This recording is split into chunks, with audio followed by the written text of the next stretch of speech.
Thank you for joining us. If it's your first time, welcome. If it's you joined us before, again, like I said, thank you. Now, on to the reason why you are here. Today, we talk specifically about business insurance. So Carmen Miller, which is the CEO of McKinley Insurance Services, joins us again today, along with Martha Julius, which is the expert P&C professional at their firm. Now, Carmen will be taking us through the presentation and really talking us through business insurance, and then Martha will be handling the Q&A. Throughout the program, I do encourage you to go to the Q&A tab to ask your questions, because that's why you're here. You're here to learn, and also if there's anything in particular that you would like to ask from this group, they're very knowledgeable, so feel free to ask. Don't be shy. So now, without further ado, I am going to take you to Carmen. So Carmen, if you don't mind, please go ahead and I'll introduce you to Carmen. Carmen, go ahead. Hello, everybody. Thank you for joining us, and thank you to Black Swan Events for hosting this event today.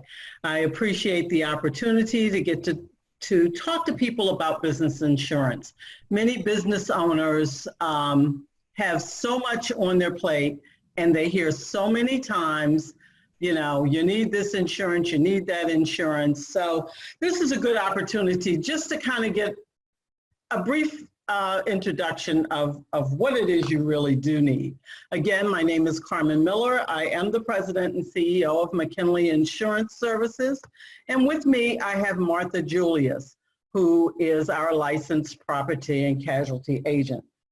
Between the two of us, we have probably 50 years of experience in the industry, meaning we have worked either for carriers or as brokers for insurance over the years.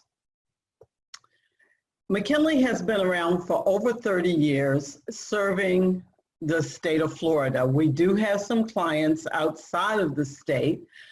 We are a full service agency, which means if you need any type of insurance, feel free to give us a call.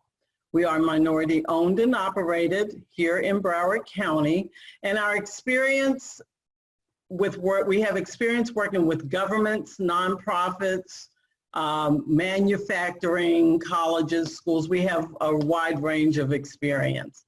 We also believe in service. There is no one policy that fits all. Everything is specialized. We also serve our community by sitting on boards and participating in volunteer activities. We do, again, all types of insurance, employee benefits, student and sports. And when we talk about student and sports, we're talking about your nursery schools, your karate schools, colleges and universities. Of course, property and casualty, which you'll have an experience with today. And then we also have a specialty insurance division, which provides bonding, maybe hole-in-one insurance. So those specialized services that you may need that you don't hear of every day. So the reason why you're here is to learn about business insurance. So let's move on. So what is insurance? Insurance is actually a guarantee of compensation for a specified loss, which means based on meeting certain criteria. Hey, Carmen? Yes. If you don't mind, for me to interrupt you, if you have a slide that you were intending to share, we're not seeing it yet. So, you're not seeing any slides? No, not yet. So you can go ahead and share your screen. I will. Wait a minute.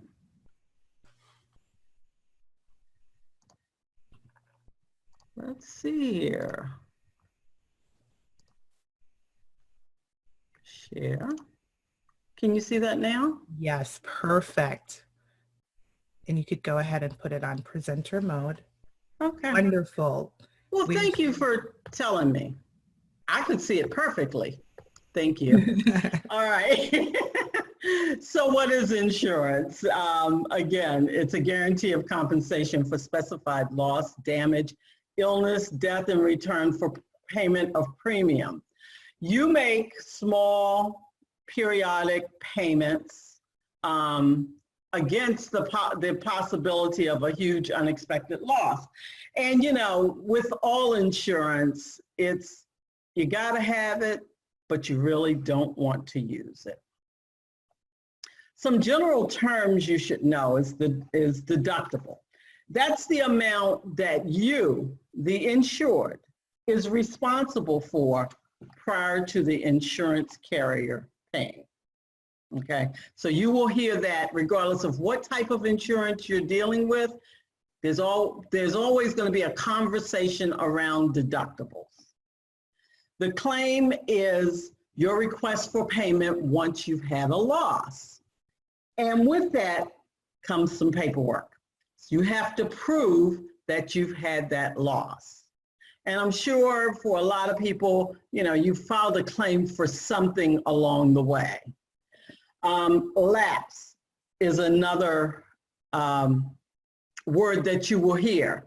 And that's the time period of you voluntarily ending the policy before the term. It could be for non-payment, it could be for failure to comply, because there are going to be some requirements made of you, the insured, from the insurance company. Now, maybe it's the proof of loss, or pictures, or proof of occupancy. It could be anything, but you have to, if you have a lapse in coverage, then you definitely need to make sure that you cover that. Your premium is the carrier charge to provide coverage. You pay that on a monthly, not weekly much anymore, but bi-monthly, bi-weekly, annually. It could be a couple of payments. They also make, because insurance premiums can be very costly, we also have started to finance those insurance premiums, because everybody is not able to put out that large lump sum of money all at once. The conditions that the insurance company requires of you, the insured, to make sure, let's say if you say you have an alarm, that's a condition. They're going to make that a condition of the policy that you continue to have that alarm service or whatever. It's the duties of each party, not only the insured, you, but also the insurance company. And then cancellation, either you're voluntarily ending the policy before the term, or for non-payment, or again, failure to comply with insurance requirements. So those are general terms that you're going to hear as we talk about insurance, or as you're dealing with insurance. Those terms are interchangeable, whether it's to do with property insurance or health insurance or any of those. It's all those terms you'll hear them over and over again. Now, liability coverages, and this is something that most businesses need to have. And it's very rare that a business doesn't have some sort of liability coverage. Now, you can write, these policies can be individualized, or sometimes they can be rolled into a general policy. But when you look at this, you have workers' compensation, and we'll get more in depth on that, but you have professional and general liability. And most people who are doing service contracts will have professional or general liability, and in some cases all rolled into one. Of course, your property insurance, your commercial auto, your product liability, business interruption, errors and omissions, which usually, again, back to professional services. I see Sidoni's group is going to talk next session about cyber liability and how important that is, but you can get a specific policy for that.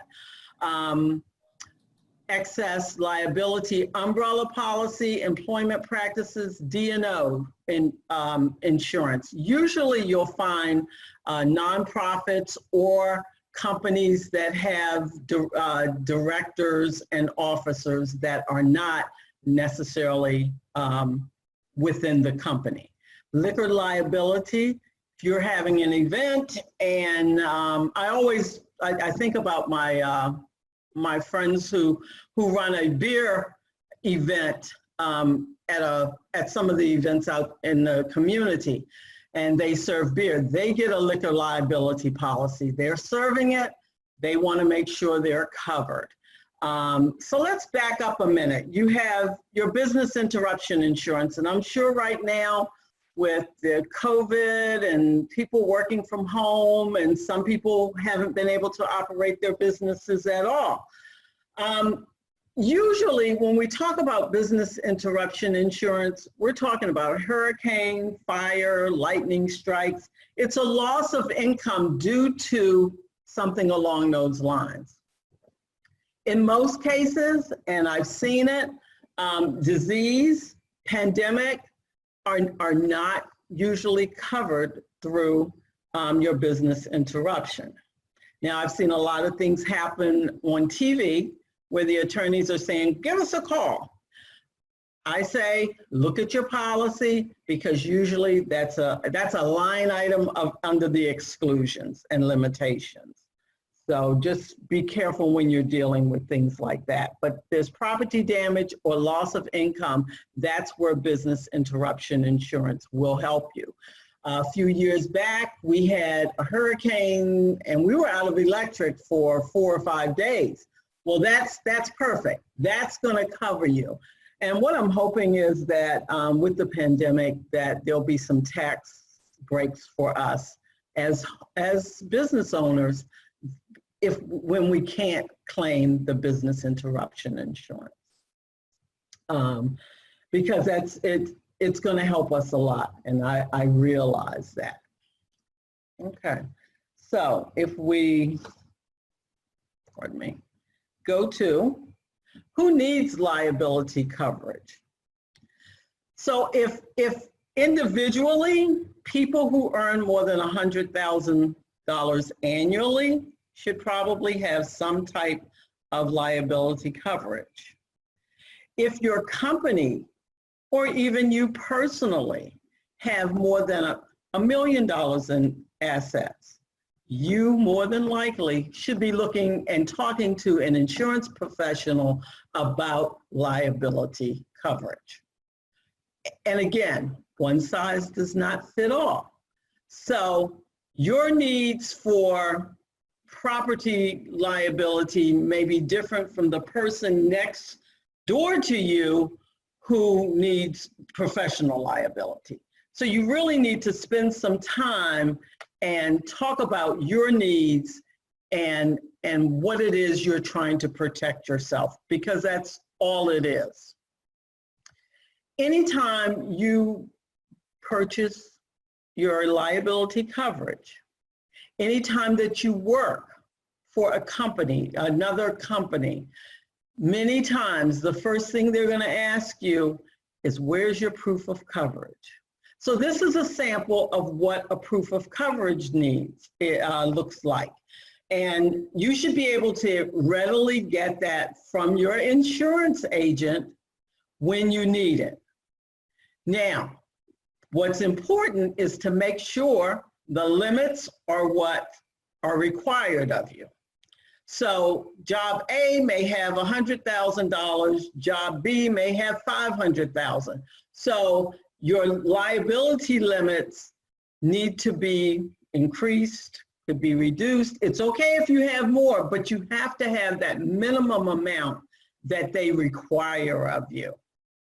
And then if you look down at this little box down at the bottom, certificate holder, many times they want their name shown in that space so that they know they are protected and they are going, and that you have what they need. And the insurance company knows that you're doing job A for XYZ company. So it's very important when you get that certificate of liability insurance, you know, you look at it, you make sure it meets all the requirements that your job is requesting of you, and then you can definitely send that off. And they will request it on an annual basis. So the term, your actual liability coverage may be from January 1st to December 31st. Okay, come January 1, they're going to be looking for that again. They want the new one. And I know a lot of the condo buildings, if you're an air conditioning company or something like that, and you go into condo buildings, they require it. They won't let you in the building without it. So it's really important that when you obtain your liability insurance, that you're able to get the named insured, you know, the coverage amounts, and be able to produce that on your job when you go. So I told you we would get back to workers' compensation. And basically that provides benefits to employees who suffer work-related injuries and illness. It protects your company from lawsuits. And it also keeps your company in compliance with state regulations. You know, as a sole proprietor, most people don't have workers' comp. It's not necessary, it's not required. But the state of Florida has a requirement that if you have 3 or more employees working for you, you are required to have workers' compensation. Now, I have seen job sites require you to have workers' comp, and let's say there's only 1 or 2 employees. If it's required for you to have that job, then yes, you get it. But the state of Florida has a requirement that if you have 3 or more employees, that's when you need it. As the company owner, you're not necessarily required to have workers' comp on yourself to cover yourself because you're not really going to sue yourself for, you know, injury on the job. So they do allow you to exclude yourself as the owner or any other of the officers of the company. But when it comes down to employees, and I'm not talking 1099 employees, I'm actually talking your W-2 employees. If you have 3 or more, you absolutely need to look at workers' compensation. And I have to say, I've seen some industries are difficult to get workers' comp, but we have a range of carriers and that do different types of coverage. And then when all else fails, you go to the state of Florida and they are able to write you a policy.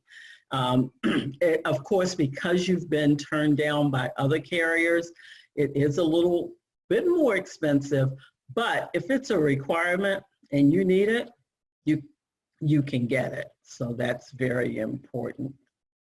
Now, excuse me, we've talked about the different types of insurance of liability insurance that you need as an employer or as a company.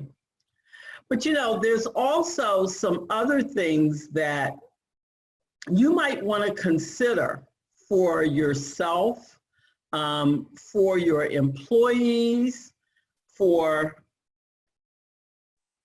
as a morale booster. And some of that comes as health insurance, life insurance, disability insurance, all of these are different types of insurance. As a As a sole proprietor, absolutely, you should have these things for yourself. I have seen several companies, although they are sole proprietors, they have none of this.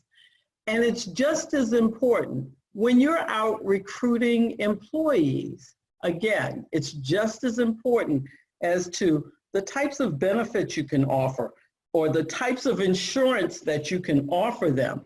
That not only builds morale for the employees, it also keeps them healthy. If you are growing your business, these are things that help you. I know it can be costly, and I know it's one of those things that you kind of want to put to the side or the back burner or one of those things, but you have to consider as you grow, these are things that people are going to want. These are things that people will look for in employers. And if you're contributing an amount to that, that's a part of their paycheck that's very important. So as you look at insurance coverage for your business, you also have to take care of yourself. And I think a lot of people tend to not do that. And it's very important. If you look at disability insurance that I have here, it's short-term disability and long-term disability. That's what those initials are behind disability insurance. And basically, those are income protection. So as a small business owner, if you are the breadwinner in your family and you can't work, what happens? Those types of things are disability insurance is definitely something you want to consider. So as we look at the different types of coverages that are available to you, I can tell you right now, if you took everything that I've talked about here today, yes, you would be insurance poor. But on the other hand, if you're selective about what it is you take and sit down with a professional and spend some time with them on what the need is for your particular business, not what everybody else has, or if you take the time and consider the things that your job, that your business does and who you do it for and what they need, you could really set yourself up for success moving forward as a small business. So with that, I will say on behalf of our team at McKinley, we want to thank you, Martha, on behalf of myself and Martha, and also thank Black Swan Events for hosting this, because I'm hoping that we have accomplished the goal of helping some small businesses make some informed decisions about their needs for the future, for their needs of, for success in their business. So at this time, I'd like to turn it over to Martha Julius, who will answer any questions for you that you may have. Thank you. Well, thank you. Thank you, Carmen, for a great presentation. Yes, you have certainly helped us a lot. And I do see a few questions, so that's always a really good sign. Martha, thank you for joining, and thank you for being the Q&A expert. Carmen did a lovely job of going through and explaining business insurance, and now you're here to address some of the questions. All right, so the first question that came in is that I just started my business. What insurance do I need right away? When you first start your business, the first insurance that will require for you to have is called general liability. General liability includes an aggregate limits of either 300,000, 500,000, and up to as many million, 1 million, 2 million, 3 million, and you can always get access. It depends. If you're a small business, I would advise you to take with the limit that usually the state have. Sometimes you would take like 300,000, and a million is the same price as 300,000. So I would advise you to just go with a million.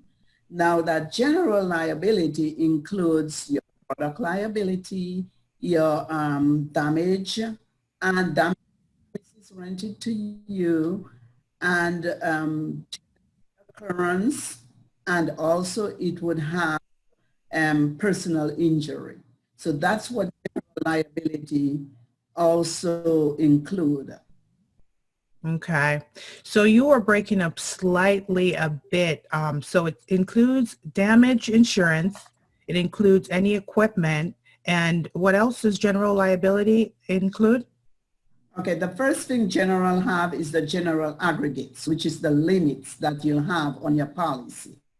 Then it have per occurrence, like for each occurrence, what is the limit you will have? Then it would have product complete operation.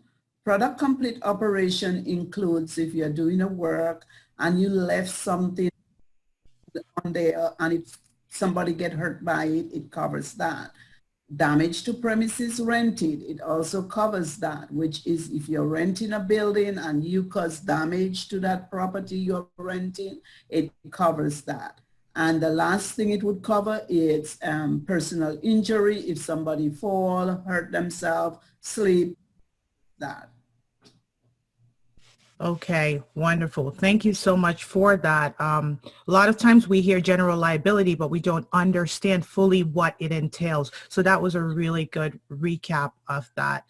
Someone did ask what was the difference between professional insurance and general liability. So if you could expand a little bit more on professional, being that you just did professional liability, general liability, that would be great. Professional liability, it deals with your profession. It covers you for any errors and omissions that you done or you have done. It would cover that.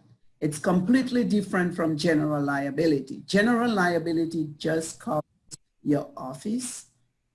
If people come in and they slip, they fall, they hurt themselves, it covers that. It covers if you have damage to the premises, as I mentioned, it covers that. But professional liability, it's a vast difference. It covers you as the professional, you on your work, on your job, on what you do, what you say. If you mislead somebody in false advertisement, it covers that.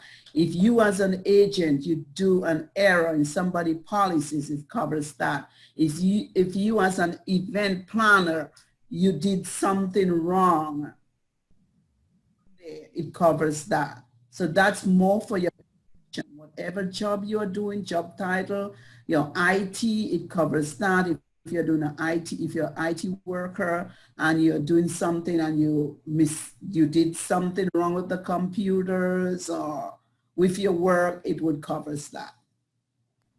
Okay, great. That's a really good explanation. So it seems like if you are in the service industry, it's probably recommended that you get professional insurance. Is that a fair assessment? That is absolutely right. And also you can have professional and you need general liability. If you have your own business, if you have your office, you're going to need, the major thing you're going to have is general liability. Mm-hmm. And you're also going to have professional, which is also known as E&O insurance. You're going to need that because certain companies going to tell you, I need general liability, I need your professional liability in order for you to do some project for them. If you're doing your business at your homeowner should cover your business at your home. So you would not need general liability, you would need profession. Like if you're an IT person and you're doing work and you are just an independent contractor, you don't have a home office, you don't need general liability. Unless some companies asking you for general liability, then you would have to purchase that coverage. But professional liability, it will cover your profession. Okay, that is so good that you cleared that up. A lot of people are working from home now. They've given up their offices and they have a home-based business. So that you just said is, I think it's invaluable because a lot of people would need to know that. Sometimes, is it a matter of them just switching over from general liability to professional liability, or do they just maintain their general liability until it expires and then get professional liability if they're at a home-based business now? The first thing you're going to do is find out from your homeowner's insurance. I'm working at home. I have a home-based office. Will my homeowners cover me? If they tell you yes, then you say, I don't need my general liability. If your general liability is going to expire, you say, okay, I'll wait till it expires.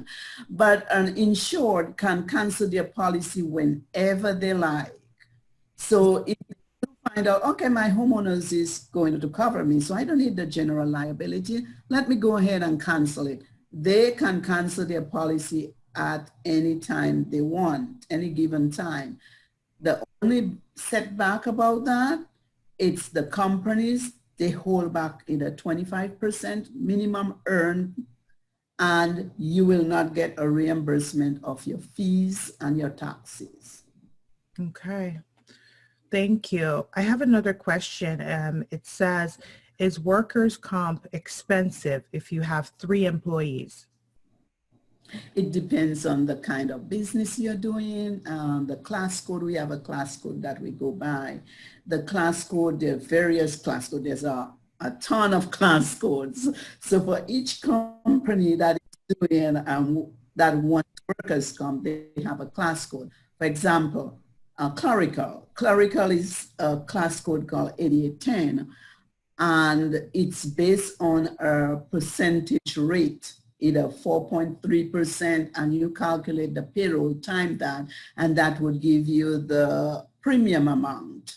So each class code have a percentage rate that we are rating them by. So I can't tell you exactly if it's expensive for you. It might be expensive for a construction worker or any other medical than clerical.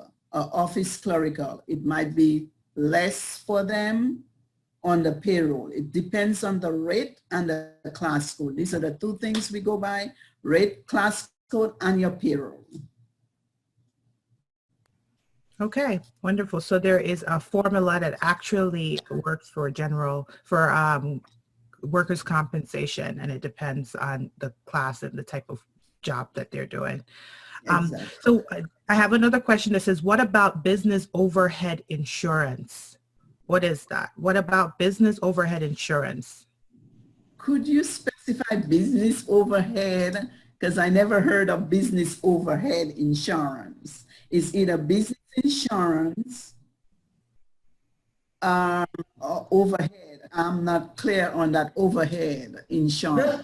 Let me just add that is somewhat a type of disability insurance, which Okay. on my side of the house.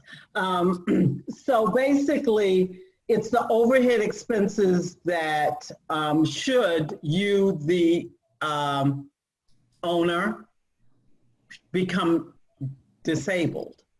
So that's basically what it's going to cover. But you have to have a disability in order, and that disability needs to be specified by a physician in order to qualify for a claim under business overhead insurance. Okay, so that wouldn't be a question for PNC. It would be for That's okay. more on the employee benefit side, yes. Okay. All right. That's very interesting. Thank you for that, Carmen. I have another question that says, why do some companies ask for additional, I'm sorry, the question just moved, something else just came in. Additional insured. For additional insured on my policy. Right. That is a very good question. And I think some people doesn't know that. And if anybody asks them for additional insured, they just tell me, go ahead and add them as additional insured. But there is a cost for the additional insured, there is also some, you are adding that person on your policy. That makes that person part of your policy.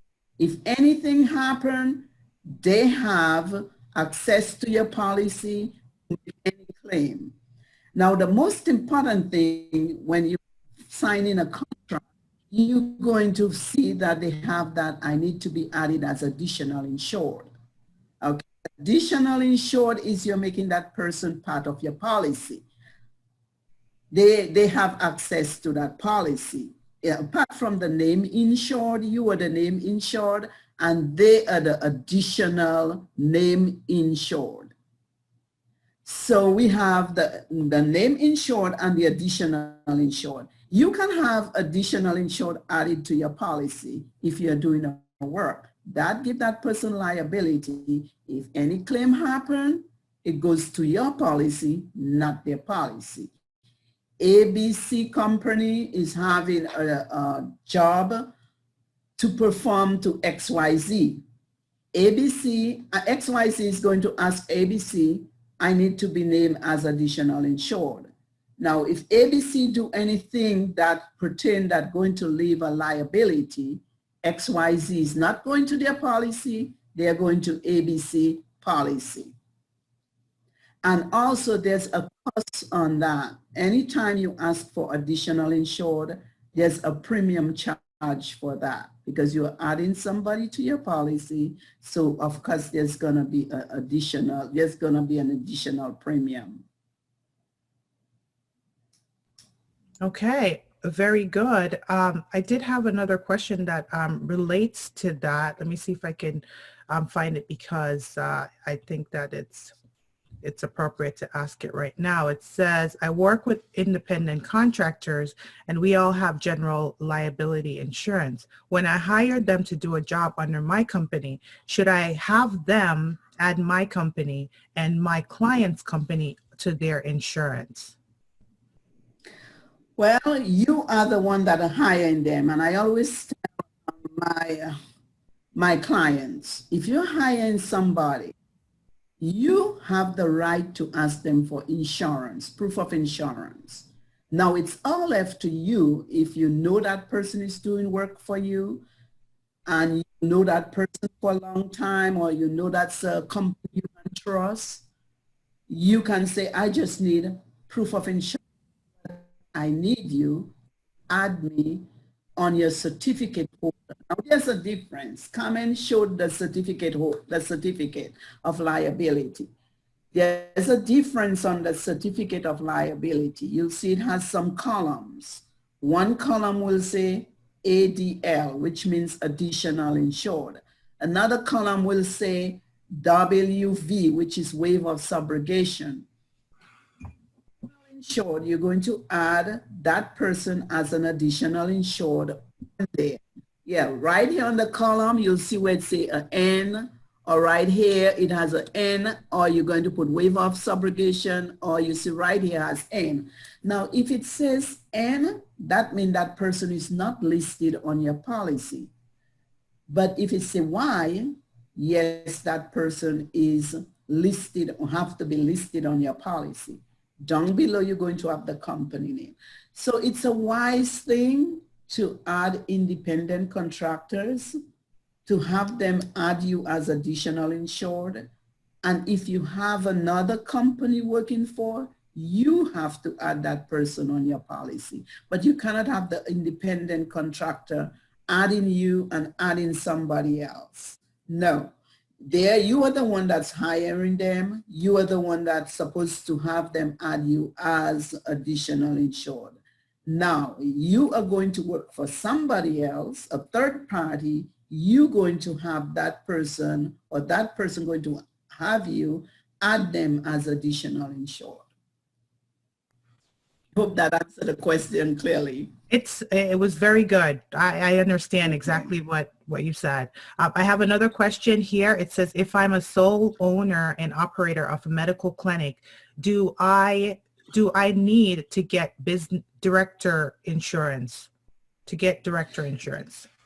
Directors and officers liability It's for board members. If you're a nonprofit organization, if you're a medical board and you have some medical, you have a board of advisory, it covers your board, your directors and officers. That's what it covers. Exactly what it said, directors and officers.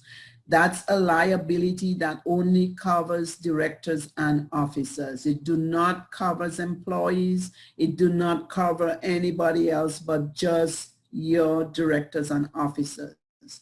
What it covers them for, any suit brought against them, any harassment, sexual harassment, any other thing that they did, it covers your board of directors and your officers. If you're medical, you're going to need, if you're medical office, you're going to need general liability or errors and omission, or on the medical side, you're going to need that malpractice insurance. These are the things that medical insurance would, medical offices would need. All right, very good. We have a few more, so I'm just going to get to them. One says, do you recommend business overhead insurance for startups? That's coming on. Business overhead coming. And it's for startups, so they just started. Basically, I would recommend disability insurance. It doesn't necessarily need to be business overhead, but disability insurance as a single employer, absolutely. Okay. Would you recommend that for a business owner that's self-employed? Absolutely. Okay. It's income protection.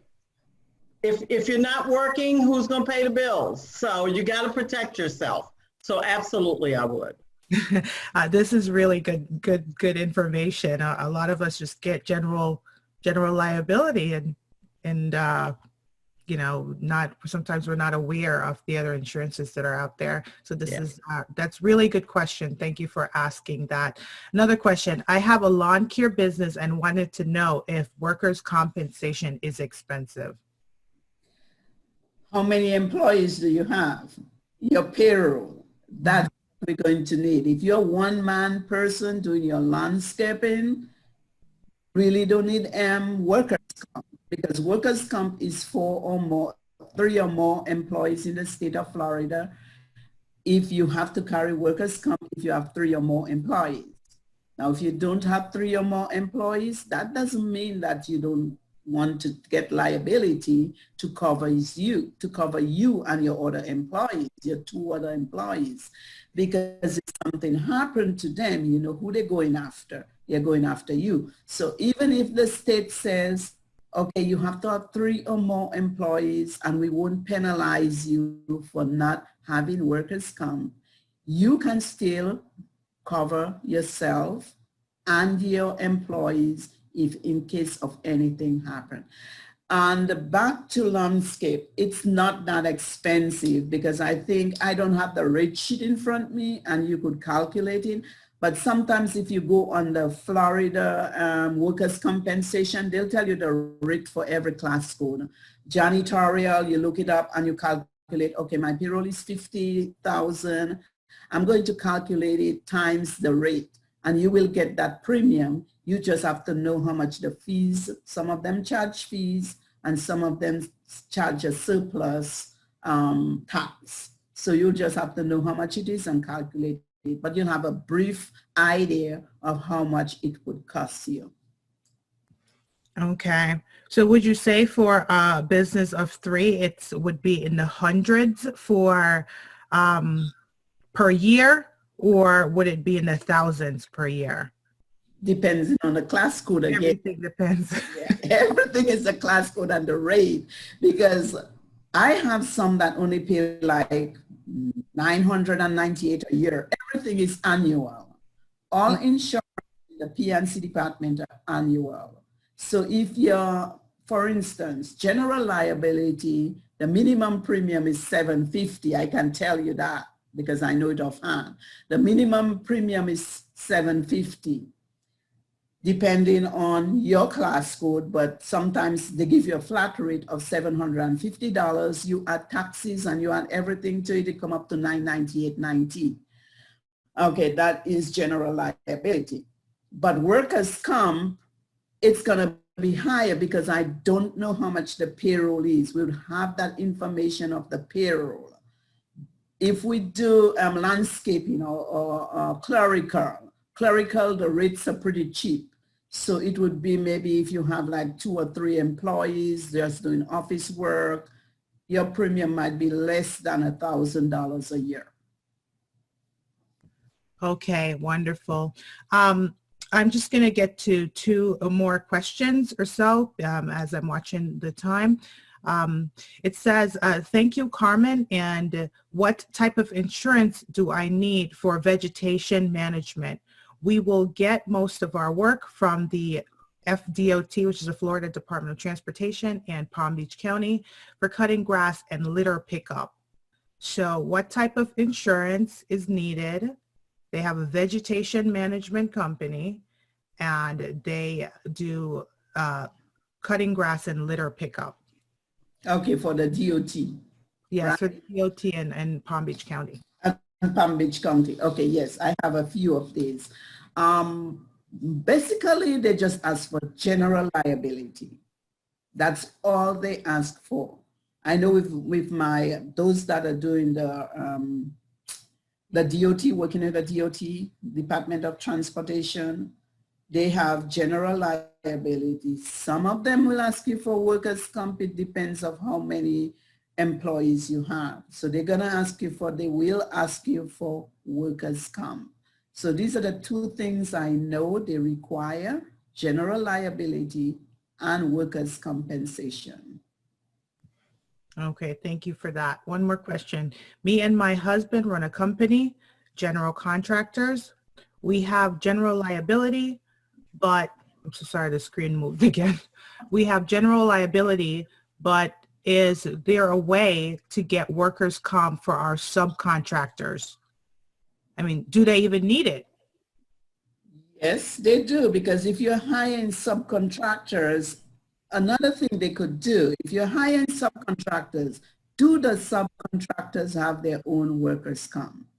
If they do have their workers' comp or they exempt, you're fine. But if they doesn't have that and you're hiring them, you are liable if anything happened to them.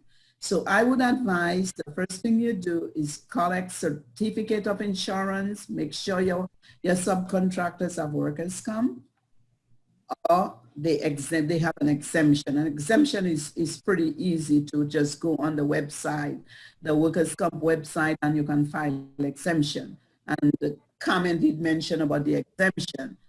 Officers and owners can be exempt, but officers and owners also, you can also be included in workers' compensation, because I always advise my business owners, if you have a business, you are running the business, if something happened to you, you want to be covered under your workers' comp. So some of them exempt themselves, but some of them include themselves. So they can either be included or exempt for the employee, for the owners and the officers, but also for the independent contractors. If they don't have workers' comp, you have to add them to your policy. Okay, thank you so And much. I would like to add that as Martha was talking about the workers' comp, including the owners and officers, if you have disability insurance, you have that ability to get that. And I'm going to be honest with you, I'm not positive they're both going to pay. So it's one or the other, or look at your policy and make sure, okay? Because there's a lot of coordination of benefits that goes on in the insurance world. Okay, that's good. Then that's why you mentioned just sit down and see which one it makes sense to really get. Absolutely. Yes. Right. Okay. Someone was asking where they could find more information about business insurance online. Do you know? Well, they definitely can go to www.mckinleyinsurance.com, or feel free to pick up the phone, call me or Martha, and we will gladly help you. But, you know, I kind of was looking for something. And of course, the first thing on insurance, first thing I come up with are attorneys. Well, that's not what I want. I want information about the insurance. So be careful looking up information online. Sit down and talk to somebody. It's the only way to learn, because, again, there's no perfect answer that fits all. So I will close with that. And also, you can always go on the Florida website also if you want to get in more knowledge in workers' comp or any other insurance. The Florida website, they also have a newsletter they usually send out. And sometimes they put different articles in there about insurance. So you can always follow up on that. Wow. This was so helpful. Very good information today. I really appreciate all of you, your time, obviously your effort, with just coming on the show and really presenting about insurance. We've learned a lot today. There are a lot of questions. We always like to see that. And, you know, just as we continue to bring these programs to you, we would love to get the feedback of the audience just to see how helpful these sessions are. So if we could have a vote just to get some feedback, that would be wonderful for us as we shape, you know, all the programs that we have planned to come in. All right, we still have people voting, so very good so far. So I'm going to end the poll right now. Actually, you see another one. All right, that's wonderful. Thank you so much for your feedback. I'm happy to see the responses here, that they're very helpful and extremely helpful to people. So now these programs are designed to address our business professionals and our small businesses and their needs. So we bring you topics that are based on your feedback. So that's what we try to do as we really bring you these programs. Our next program will be specifically on working from home. It's a series that starts next time. It's within 2 weeks. So it's September 24th. We have our Working from Home series. So this one is particularly about cyber attacks and scams and protecting your business while you work from home. We'll have professionals that are talking on different topics, and one will include managing a team while you're at home. It also includes just juggling your real life and your work life while you are working from home. So those are the things that we have in store for you, and we hope that you continue to check out our website, check out the services that we provide. Our website will give you all of the recordings that we've had thus far. So go on blackswaneventsinc.com, and the COVID page will take you to the prior recordings, and you could watch any video there from any of our prior series. This one will be available as soon as tomorrow, and it will be sent in a link to you for all that who attended. And if you do need information on the slides or so, please do reach out to us again as well. I will say, Martha and Carmen, thank you so much for your time, your effort, and for everything that you have done for us today to bring us this program and to educate us as we try to run our businesses, whether we're at home or we're out there battling this COVID-19 and the circumstances that it has brought to us. So for everyone, be safe. We'll see you in 2 weeks, and you have a wonderful, wonderful day. Thank you, Sidoni. You're welcome. Thank you. Thank you. Bye-bye. Bye.